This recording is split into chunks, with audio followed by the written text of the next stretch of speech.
пошел в армию. Там как раз-таки тоже были представители других национальностей, которые владели бурятским языком. И как-то, ну, с их стороны ничего такого не было, то, что вот не знаешь, там, тому подобное. Они выражали свои мысли там на своем родном языке, и когда ты вот, ну, слушаешь, вникаешь, а почему так произошло, почему я не могу говорить, да, на бурятском. Ну, вот так постепенно, по накопительной, да, вот так все постепенно мысли приходят. Вот эта мысль, да, начать осваивать, она продолжилась переросло что-то большее, то, что нужно сделать, внести какой-то вклад, да, в бурятский язык. Постепенно из слов в действие, грубо говоря, переходило. Вот и наступил момент, когда вот мы с Сергеем Ахэ познакомились, я вот до сих пор помню, как я позвонил ему и вот предложил, да, так сказать, вместе сотрудничать.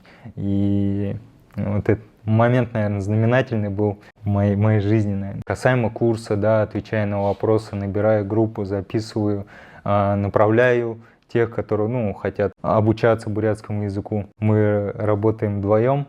Ну, я надеюсь, что в нашу команду присоединятся еще больше людей, вот таких как Толя.